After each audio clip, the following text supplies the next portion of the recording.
Hello, my name is Emma and welcome to VEDA Day 6. I'm going to do a book video because I still read books. I know, right? I thought I would share some of my favorite sort of underrated or maybe less well-known reads. Some of these I've talked about before, some of these I haven't really talked about. I thought this would be interesting and a delightful journey. I hope you've been enjoying these videos that have not been book related the last few days.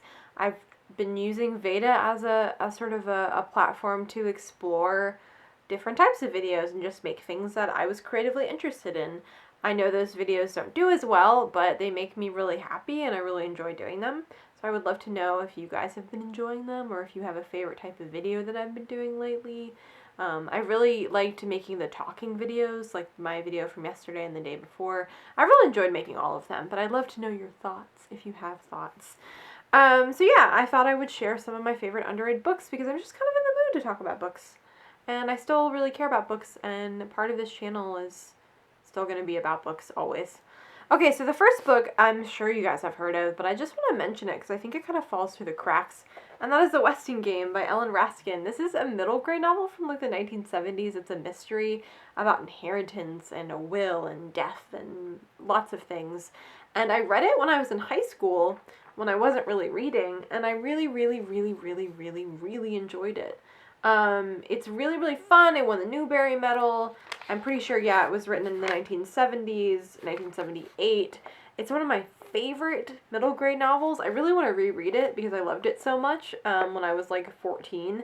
So, yeah, read The Westing Game, especially if you like middle grade. Give The Westing Game a read. Next, we have the book that I wrote my senior capstone paper on, and that is The Razor's Edge by W. Somerset Maugham. As you can tell, I had a lot of thoughts.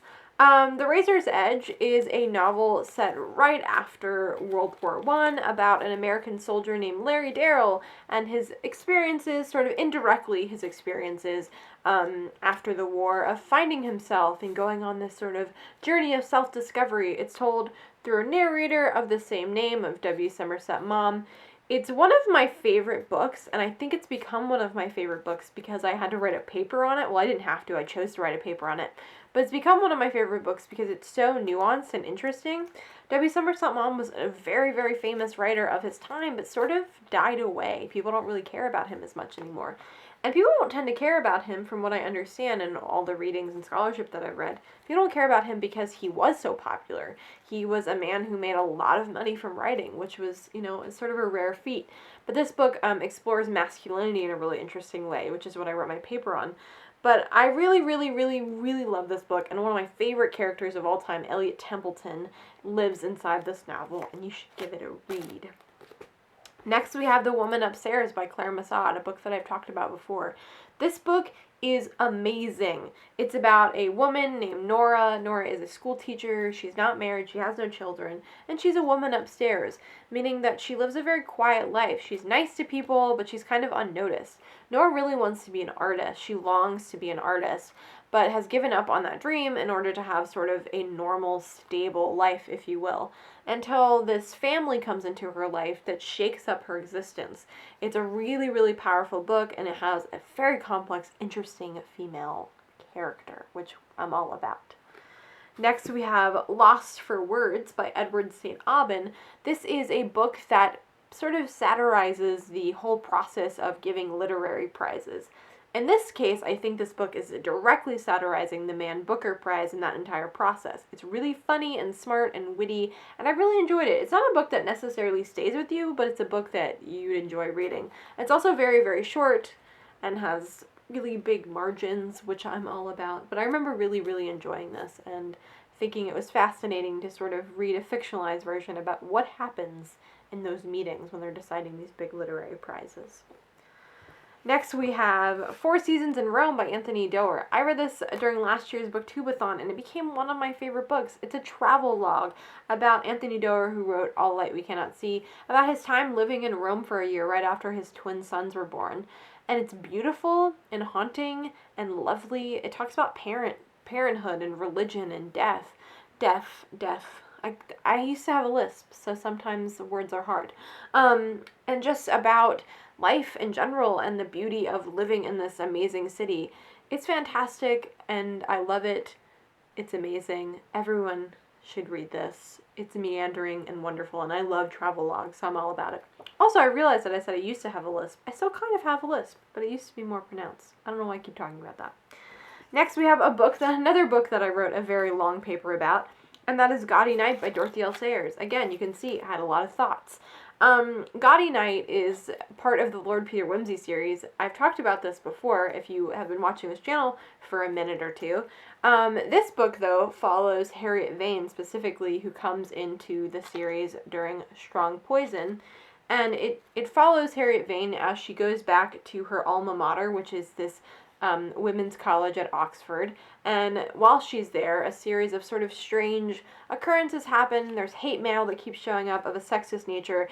And she's trying to figure out what's going on while also trying to finish a novel, while also trying to understand her feelings for Lord Peter Wimsey. It's really, really complex. It's a mystery novel in a way that you've never experienced, because it's a mystery novel because there's a mystery, but it's a mystery novel because Harriet doesn't know what's going on in her own mind and doesn't know what she's doing. There's also lots of really interesting conversations between the women in this book about femininity and about feminism and about life as a woman, a working woman, a professional woman in 1930s England. It's absolutely wonderful and fantastic. It's one of my favorite books, and I wrote a research paper about this for some cash money, so I love it. I love it to pieces. And then finally, I want to end on a book that I read last year that I really loved, that I've talked about before, I think in my favorites of 2016 video, and that is Our Spoons Came from Woolworths by Barbara Commons. I love this book for a variety of reasons, but what I love about it most is that it's a very small story. It's about a woman named Sophia. She's 21. She's living in London during the 1950s. She's working, but she's married to this sort of schlubby artist who doesn't know what he's doing. And it's about her finding herself and having to make sacrifices for her children and for herself. It's really, really beautiful and sweet and darling in every sense of the word and meaning of darling, and I love it.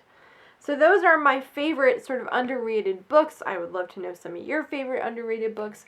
There's a lot that I left out, so if you want me to continue talking about underrated books, please let me know. And please, please tell me what you've been thinking about my past videos, or if you think that maybe, what are your thoughts? I'd love to know. I'm sort of kind of rolling with the punches with this channel and just seeing what happens and sort of following what I'm feeling in the moment. But I would love to know your thoughts. Anyway, have a lovely day. Bye.